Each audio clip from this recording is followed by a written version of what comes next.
Welcome back. I am here again with yet another Strat. Actually, no, it's a Strat I worked on quite recently. My apprentice actually did the nut on this one. It came out really good. Um, I got it all, on there and everything. The apprentice finished the nut. I'm gonna kind of just go in here and just shave the surface a little bit more, and then I'm gonna put the customer, my friend, he wants 12 gauge flat wounds. So that's what we're gonna do.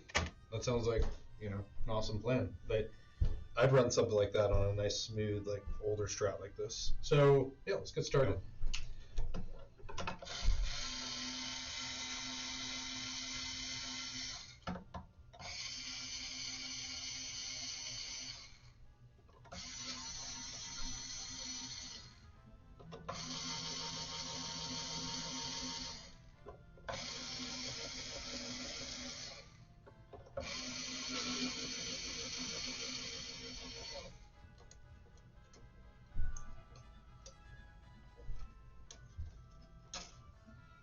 Okay, so we don't want these strings, so we're just going to cut them right off.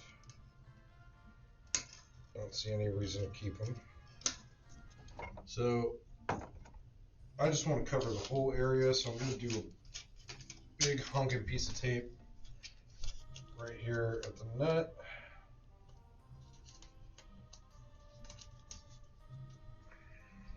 And then I'll use a smaller piece of tape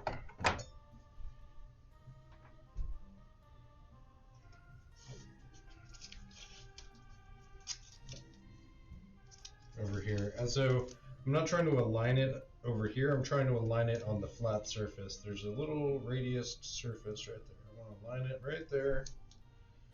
I want to press it. Right, and so I like to carry some scissors around because I could very conveniently just kind of snip and snip.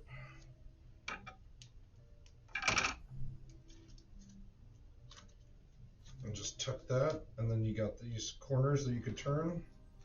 You have nice little coverage right there. There's a little bit of exposure, but really what's at risk is this top surface, and I'm just trying to get a nice, even coverage of the top surface. There we go.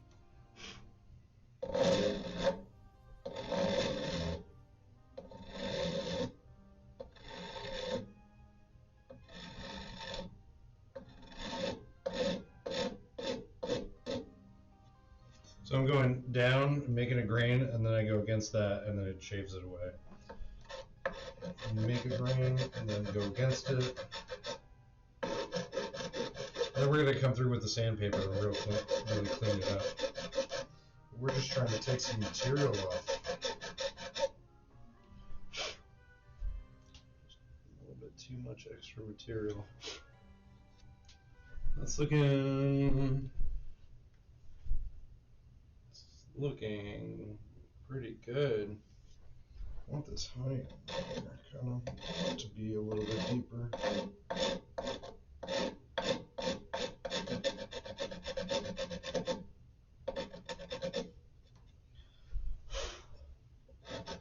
Okay, now for sandpaper.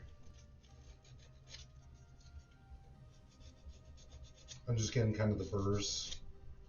That's the stuff that makes like really like little buzzy sounds and makes little sitar type sounds. It's like all the burrs and when the well gaps are really big.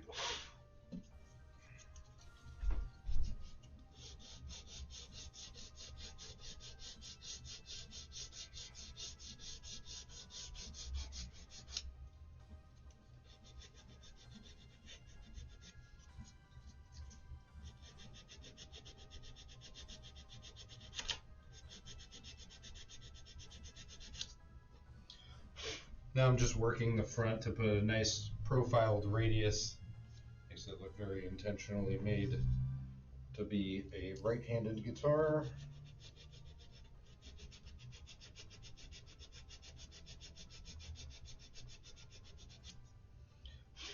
And That looks pretty good.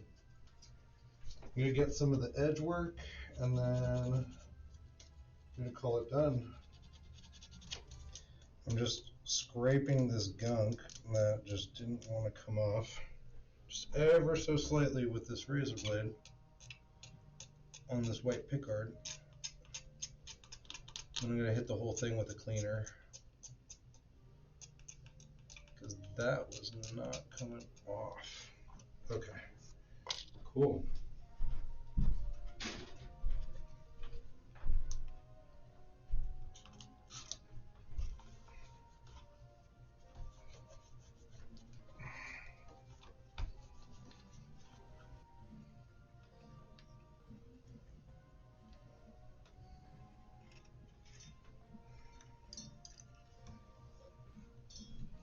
There we go. Looking good. Let's go ahead and string this guy up. So I kind of explained this the other day, but maybe it'd be good to explain it again. So what I do to string with regular tuners is I first pull the string nice and tight at the bridge here, make sure that it's all the way through, especially on a Strat. You got to double check that it's all the way through. Have it nice and tight through the hole of this tuner. And you want the hole to be lined up, so you want to have it kind of ready and lined up for the string. So with tension on this hand, you're going to take this hand and pull back one fret. It's important to have that tension, otherwise you're going to pull way too much. Now that I've kind of locked in place what my measurement is, I'm going to loop this around and I'm going to use my thumb here to help me get it over the top. So thumb is coming in for the assist, pointer finger comes in, locks it in, and there we go. And then I like to pull the slack upward. And now we can wind it. Let's see. Okay. I just hold it with tension. So we get one wind above and one wind below. Nice and easy. This turns into a really quick job when you do it like that. And then it also makes it pretty quick to remove the strings. As seen in the earlier in this video when I took the strings off of this guitar, because I put those strings on. They were just regular 10 gauge D'Addario. I kind of just instinctively put those on because that's kind of what customers usually want. And I was kind of like testing out the new neck and, you know, doing some adjustments and stuff. So I put it on there. So this one's interesting. It's got a string tree. It's got two string trees. So what we're going to do is we're just going to lay this guy right here. We're still going to do our measurement. We're going to loop it over the top, and then I'm going to pass it under the string tree. But I'm going to actually still hold tension behind the string tree, but I'm going to point it up in front of the string tree. So the string tree is there. My pointer finger is here to make sure that the string goes under. And then my middle finger is over here, making sure that I'm holding tension.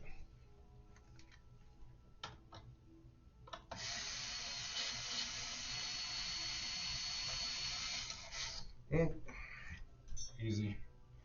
Nice and easy. So again, I like to double check that the ball ends are all the way through. I got checked the other day when I caught myself with one not all the way through, and it was pretty funny. I laughed at myself about it. You see I'm doing the same technique where it's just kind of off to the side, or not off to the side, one finger in front, one finger behind the string tree. And so, let's see, let me move this. Again, do another loop. These are actually brand new Fender tuners that we installed on here. It actually had, I think they were Grovers or something like that, which are nice and everything, but this neck already had the cutouts for Fender, and I didn't want to. And the Grovers didn't fully cover the fender holes, so there would just be these existing holes in the back, and I would make new holes for the Grover, and that just doesn't really work out. So basically, yeah, making new holes for the Grover, and the old holes are still exposed. I felt like the better and cleaner option was to go for the Fender tuners, because look at that. That's just nice and clean. Nice and clean. Okay, so we got the strings on here. Now, before I put these to any real tension, I'm going to preemptively tighten up this truss rod because I had it set up for a 10 gauge.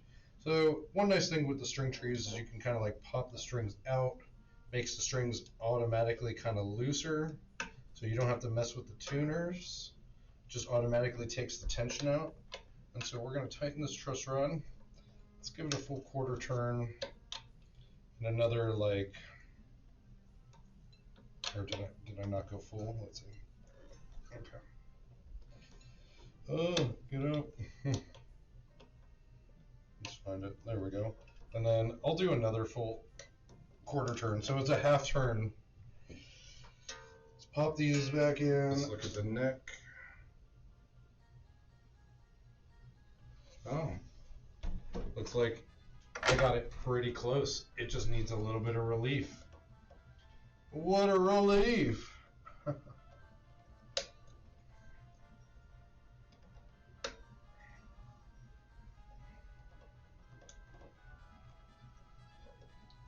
Now, to give it relief, I'm not going to loosen the strings. I'm just going to give it relief. But to tighten it, I would just give it a little bit of relief there. So that was like 1/8 of a turn. And that should be enough because it was just ever so slightly. Yeah, that looks so good. Okay, let's take a look. The spring, I see it kind of lifting a little bit, but it actually feels really good where it's at. Like it's got this like this floating spot. I remember I set it up with like a card under it because he said that he wanted the option to use his tremolo, but you know he wants it relatively flat. But honestly, if you want like a real use out of your tremolo, you need to just lift up just a little bit. And I'm not really talking about like an angle, but just lifting the set screws, because so the bridge has this like angle right where the screws come in. So if you screw the screws in really tight, just forces the bridge to tilt up just because the screws are screwed in tight. So you got to loosen them out so that the bridge can be flat. And then when you loosen them out just ever so slightly more than that, and the bridge will just scoot up. And then when you have it like perfectly leveled out, it's you could basically slip like a piece of cardstock under it. This one's like pretty much there. Like, yeah, you see? You could slip a piece of cardstock right behind the back, and it's like perfectly level. So like it's usable. It's full floating. At that point, it's floating. It's just not like you can't go back. Like really, this was a Japanese Strat, and the neck was all messed up. So we got a new neck, and it's a Mexican neck. So my friend who owns it is joking around that it's like half Mexican, half Japanese, and I find it hilarious. And he named it something, and I completely forgot what the name was. I should call him and ask him, but it was pretty funny. It made me laugh pretty hard.